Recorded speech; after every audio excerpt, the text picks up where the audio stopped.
Thank you very much. Mr. Agnew, please. Remind the committee that the EU does not have competence in forestry over the member states. It doesn't, and we shouldn't be talking about it. Mr. Flanagan shouldn't even be concerned that the EU is wanting to plant trees in Ireland. It's nothing to do with the EU if trees are planted in Ireland or not. It is up to the elected government of Ireland. If they want to plant trees in Ireland because they're convinced the raging droughts they're experiencing in Ireland are a result of not enough trees being planted there, well, it's up to them. I just want to talk about building wooden houses. For many farmers in Britain were banned from using creosote in fencing posts. We were told, no, that was all bad for the environment, and people didn't do it. The fencing posts were treated with a lighter chemical we were told was just as good. Within 10 years, all these fence posts were rotting where they joined the ground. And on my farm, you can see it all over the place. They're just falling over in Storm Doris, knocked a whole lot more down. If you're going to build houses of timber, where those timber uprights go into the ground, you're going to have to do something about it. Otherwise, those houses will fall down in 10 years because the insects from the ground attack the wood and it's very, very vulnerable.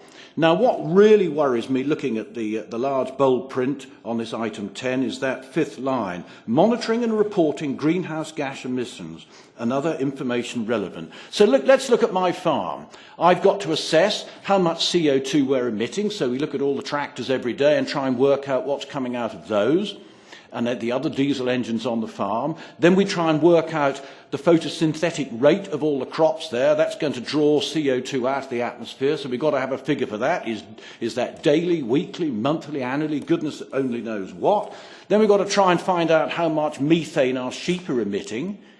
That, of course, varies. Are they big sheep? Are they lambs? What are they? What have they been eating? Have they been eating concentrates? They'll produce a bit less methane. Somebody's got to make a decision on all this and write it down. Then, of course, we come on to the nitrous oxide from the leguminous crops. I'll have to split that in two. Those that I'm growing properly, they'll emit more nitrous oxide. Then we've got those on the EFAs where I'm not allowed to grow them properly, where they're submerged in weeds and plastered with funguses. There'll be less nitrous oxide emitted there.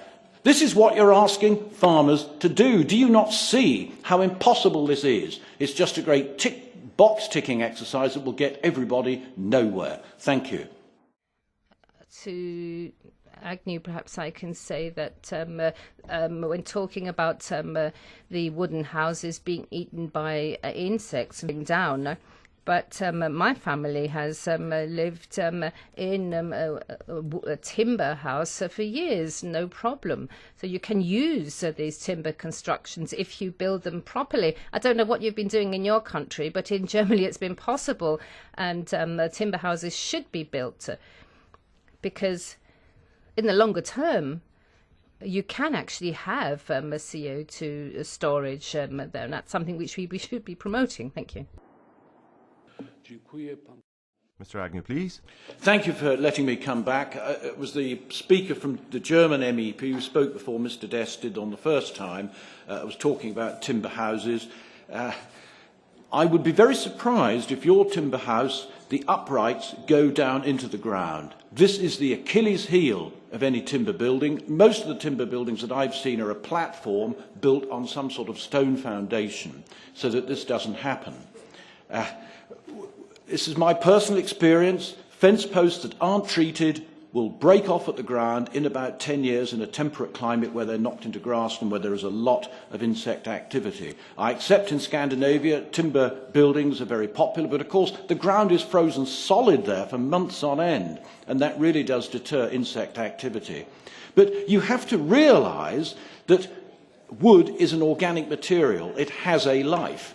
And you either leave the tree growing there for perhaps 200 years and it will fall down and rot, emitting CO2, or you cut it when it's about 30 or 40 years old and use it as a construction material, but ultimately that wood will rot unless you treat it with powerful preservatives. Now, what's the CO2 balance with those?